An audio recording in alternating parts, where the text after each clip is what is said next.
Hi, SheWorx community. Please let me know if you can see me, hear me.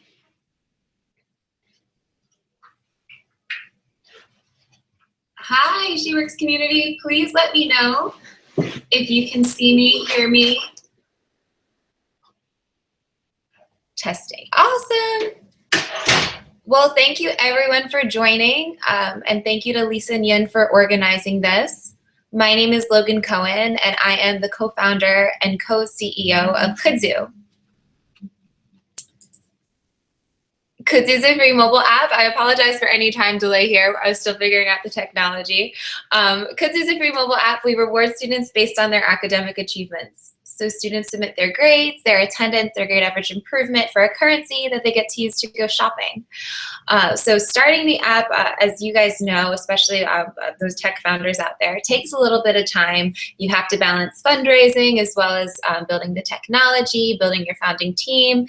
And then also press is important. So I'm glad that we are having this AMA. I will be answering questions live. You guys know the 3 topics that we're going to discuss as well. I do not have a tech background, but I did, as soon as we started this company, really hone in on who we are, our mission, and our differentiations that not only helped with fundraising, but in getting press as well. We've had the wonderful opportunities to be featured in Forbes 30 Under 30 in 2016, as well as Inc., ABC, Fox, Bloomberg, a number of different opportunities, as well as Entrepreneur, which is great. So I'm just going to go through some hacks. As we know, we kind of roll up our sleeves as founders and wear many different hats, and I'm going to share some learning experiences. So if you have any questions, please feel free to reach out on the YouTube channel as well as Slack. I will be answering them live. So I'm going to give a couple seconds in case there are questions right off the bat. If not, I'm going to go into the first topic.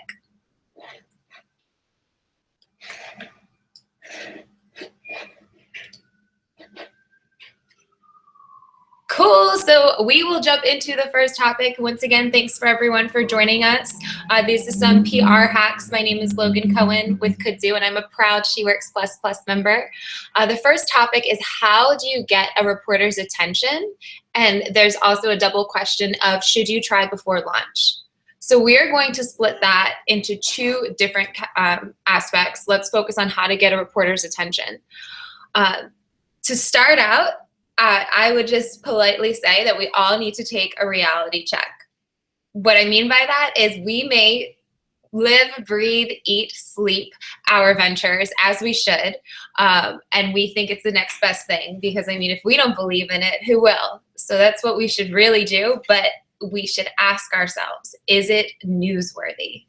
What I mean by that is, what kind of coverage is your ideal coverage? It's nice to get a headline here or there or get some kind of flattering post, but what is most effective for you as well as your company? So it's really fun to do an exercise that I recommend.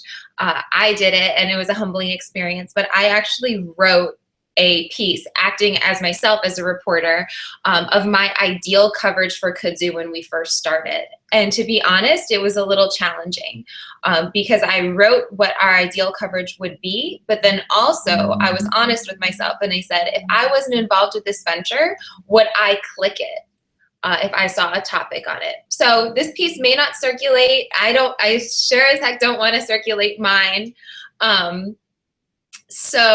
But when you do it, you can look back at it and say which pieces are quote unquote newsworthy and which are the most interesting or click-worthy pieces of it. So that's a really fun experience. If you haven't done so, please do. And then also, every outlet is different. I'm sure you guys know this, but every reporter is different as well. So do your research. Some reporters tend to write about user acquisition. Perfect. I'm just looking at your comments. Hello, Anne. I see you joined. Thank you. And yeah, so going back to every reporter being different, I made the mistake of just having this like template pitch, kind of like an elevator pitch, but geared towards reporters.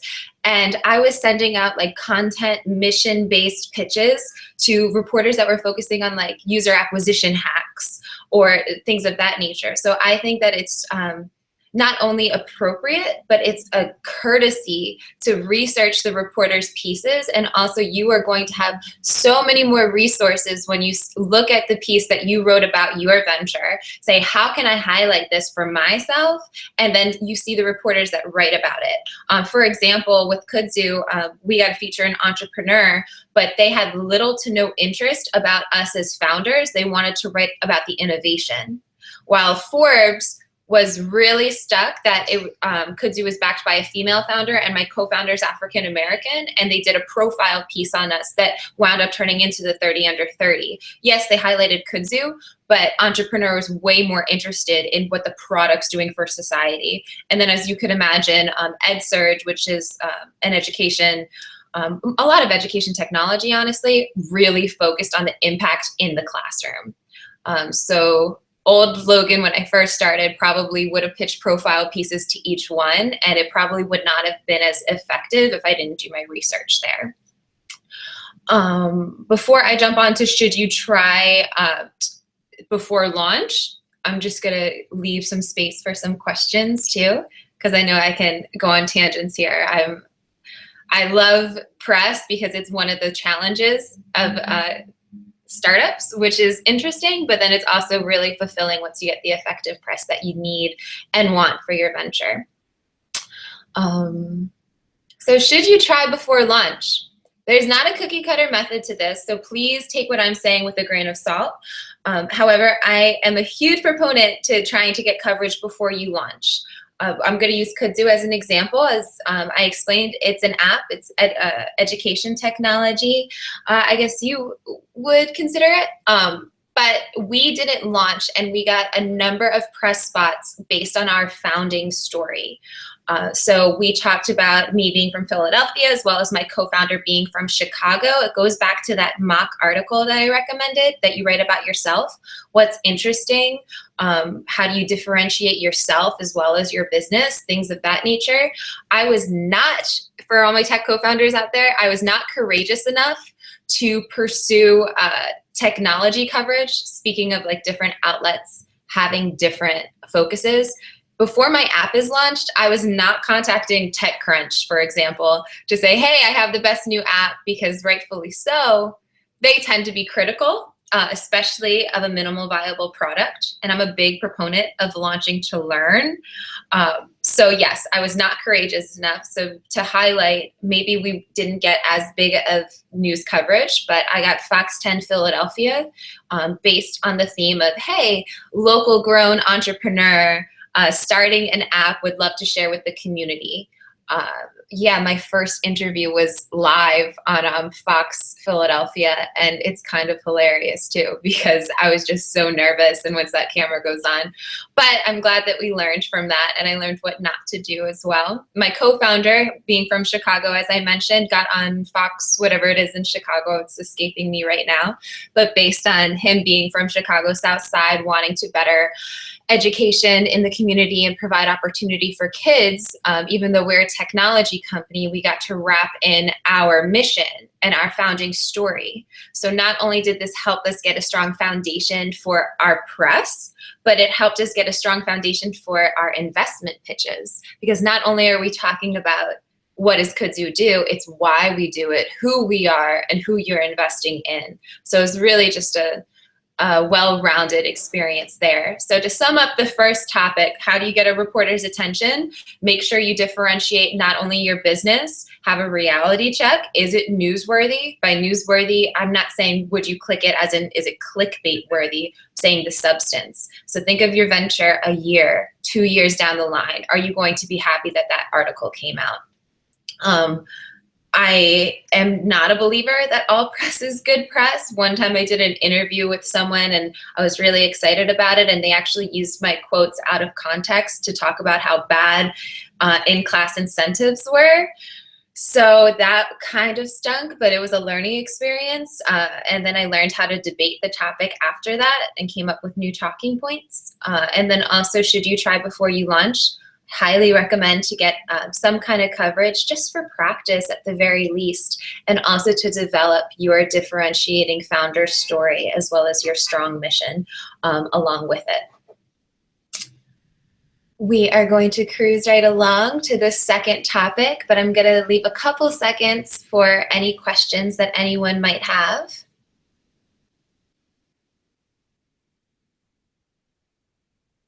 We will wait a little bit.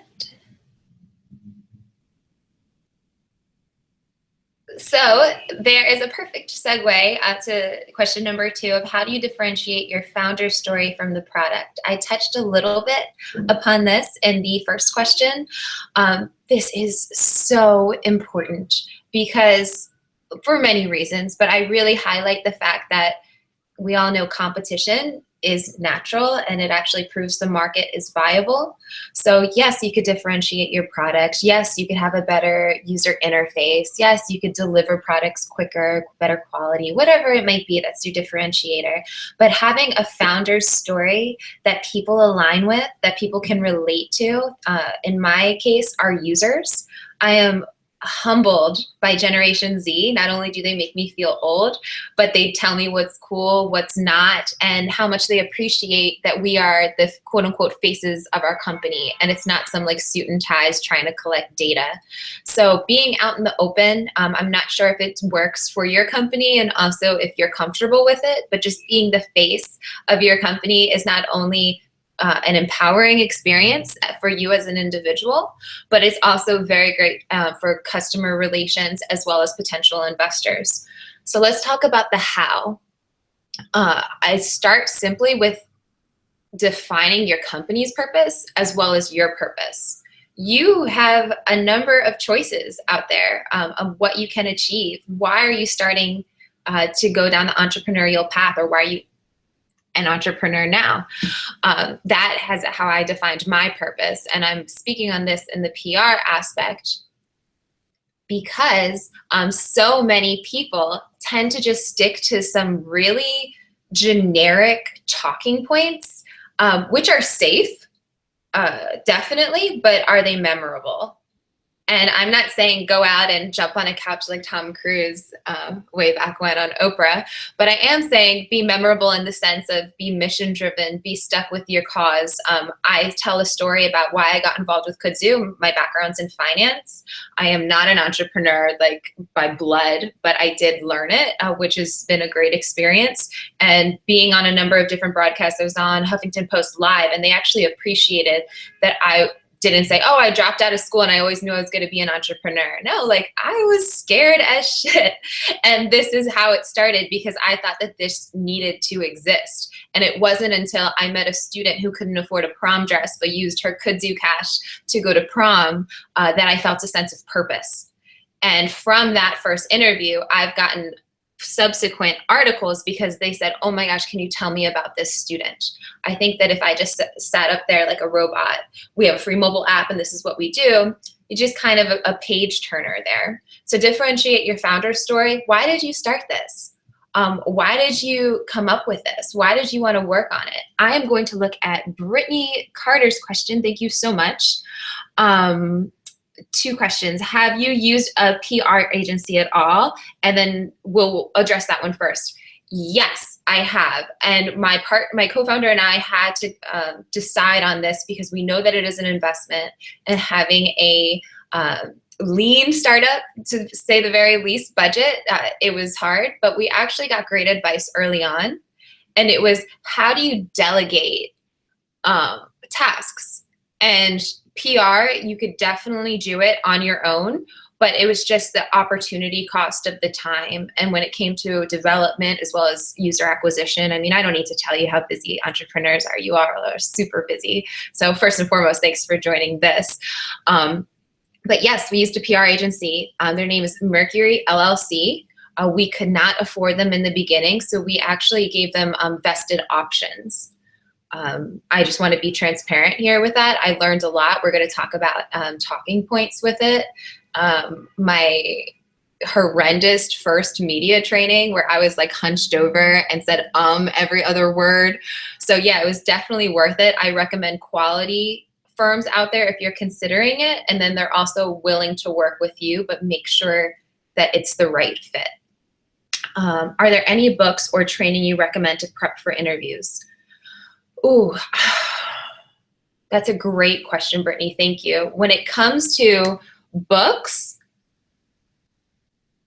specifically to PR, I don't have any off the top of my head. It looks like it's an infomercial, I promise, but I'm really enjoying Good is the New Cool, just about how you can differentiate your brand through having a deeper purpose. Just a real quick example, they said that Gen Z and millennials wouldn't care if 74% of brands disappeared off the face of the earth today.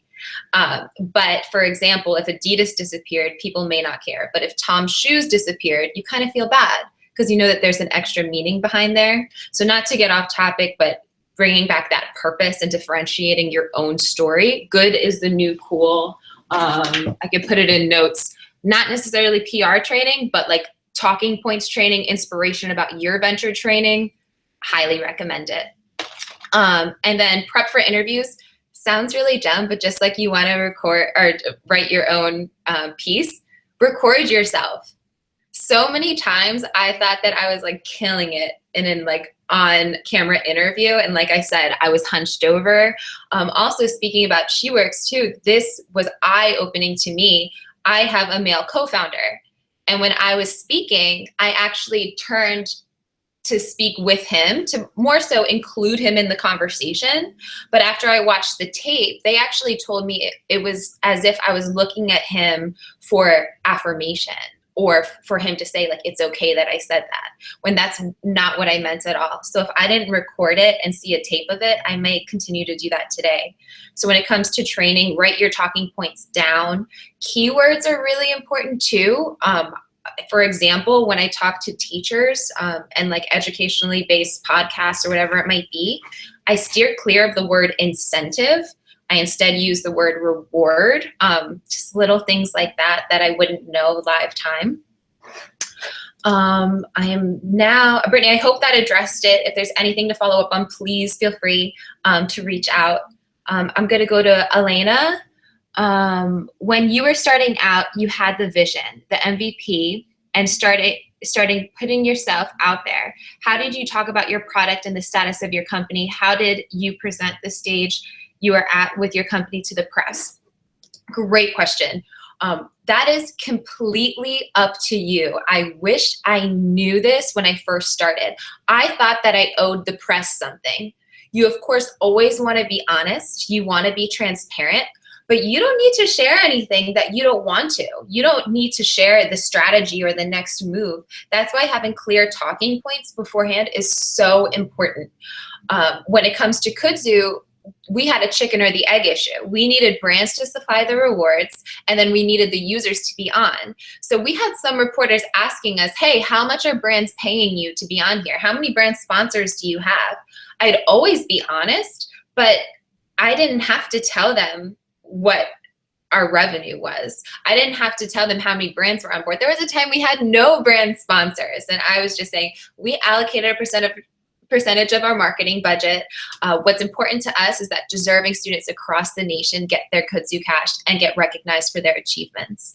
So when it comes to talking points, always have your home base. No, I sound like a broken record, but it goes back to your purpose. Our purpose is to provide opportunity for students. I'm not gonna really do the like whole political spin with it, but it's just the fact that you don't owe them anything. This is your interview. You're honest, you're representing your company. At the very least, it's a 30-second commercial for your venture. And yes, I wanna make sure I hit the point too, because it's such a good question. We are our own worst critics. So even when you're super early on, I did an interview before Kudzoo had like 2,000 users. I remember just like, this is the idea, here's the founding team, this is what we're looking to do. A lot of my interviews were actually full of like I don't even want to say like incognito, they were direct asks. So we got our first couple sponsors from the Philadephia area from it. Like I said, this is your infomercial. You don't come out like the OxyClean commercial, but be out there. This is our mission. We're looking for local businesses to get involved. If you want to support kids and engage, empower, and reward them, please contact us. I mean, no one can argue that. So definitely have it clear to your mission as well. I'm just waiting. I want to make sure I'm addressing everyone's questions, and then we will move on to the next topic. Lisa, thank you. Did you cold email reporters? Any suggestions on best ways to reach out cold? Yes, I cold emailed reporters a lot.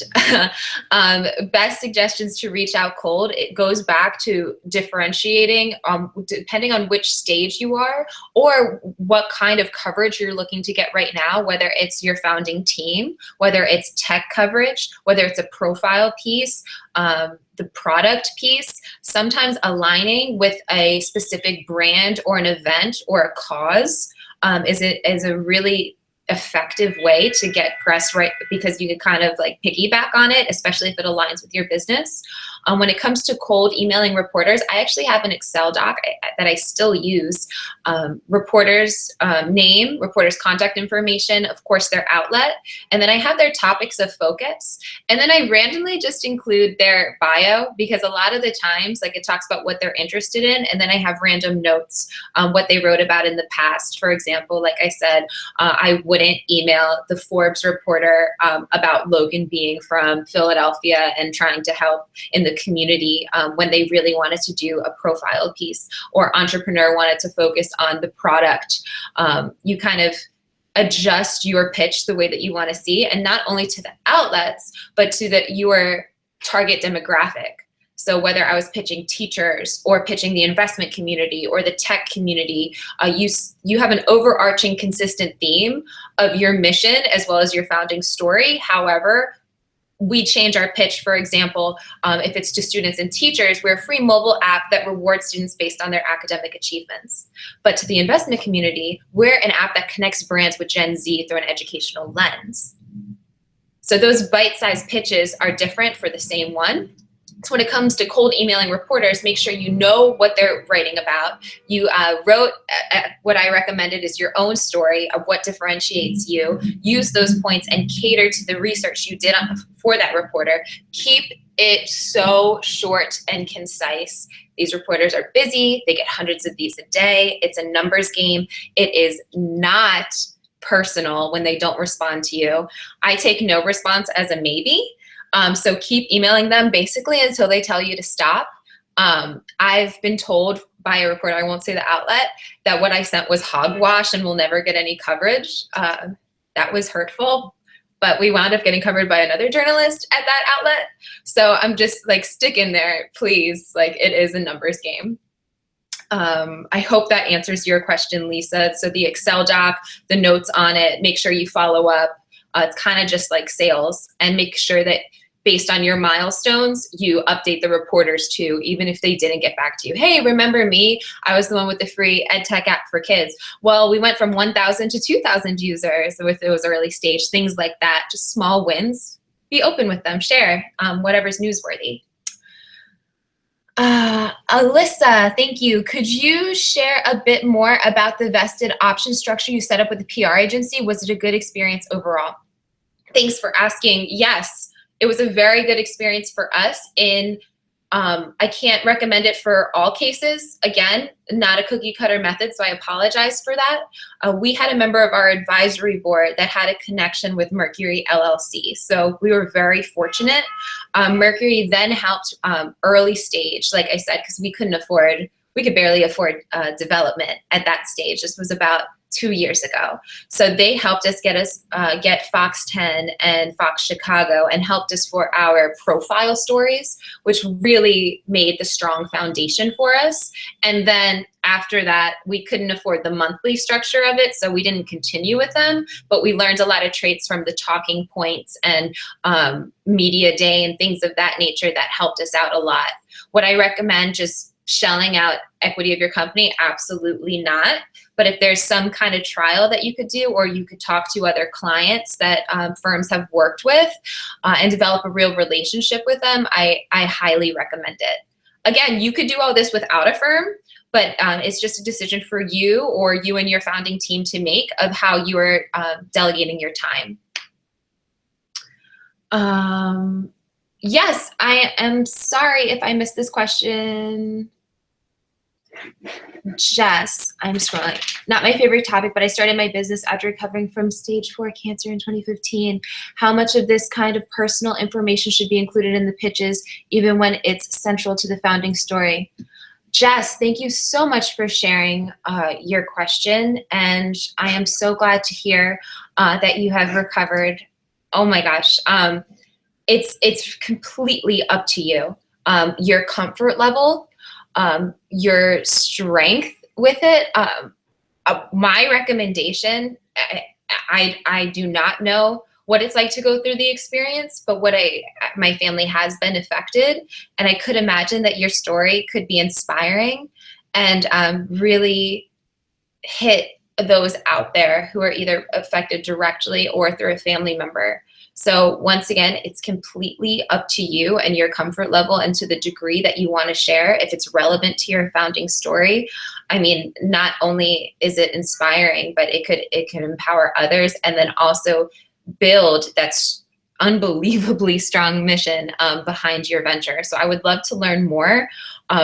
I wish I had more advice on that aspect, but my go-to reaction is just if you're comfortable with it, please share, because I know that there's someone out there that needs your words of encouragement so that they could relate. So I will move on to question 3. If there are no other questions at this time, what kinds of talking points should you develop for an interview? Always have talking points. Always have talking points. Always have talking points. I am more so telling myself as well as you guys. I've gone into interviews before without talking points. They've been okay, or I've missed the mark. Have talking points for many reasons. You need talking points so that you effectively communicate your message. You are the salesperson, the representation of your brand. Why wouldn't you want to be prepared? Be knowledgeable, watch past interviews or read past interviews from those publications and see what kind of questions are there if they don't provide them ahead of time. Some reporters have different styles than others. Some are a little bit more aggressive or play devil's advocate, while others just softball field questions out there. Me too, Jess. Me too. I'm so sorry. I'm just reading your comments now. Thank you so much for sharing. I'm looking forward to connecting offline for sure. Okay, talking points. Yes. I have gone onto a show and just given the generic, and I feel empty. The room feels empty. The audience feels empty. We got no downloads and no inquiries. I mean, you get what you put in. When it comes to talking points, you have your home base, like we talked about, whether it's your differentiation from your mission, from your purpose, from your founding team, to maybe it's a new functionality that's coming out. Your talking points can pivot just like your startup can pivot. Make sure that they're not contradictory, but we're fully expecting you as a person to grow, your venture to grow. Maybe you have a new functionality you're coming out with. Work that into your talking points. Learn from past interviews. We have 2 minutes. So I will wind down, but learn from past interviews. A point that we kept getting was, why are you paying kids? Teachers do this. So I came up with a talking point, which is true. Kudzoo's an and rather than an or. Teachers do all the work. Kudzoo simply provides opportunity. So I didn't have that talking point to start out with, but based on getting punched a few times, that's what I got. But gonna wind down. Please feel free to reach out via Slack. I'm happy to answer any questions. Thank you all for your time in the middle of the day. I hope this was helpful. And thank you, SheWorx and Lisa and Yin.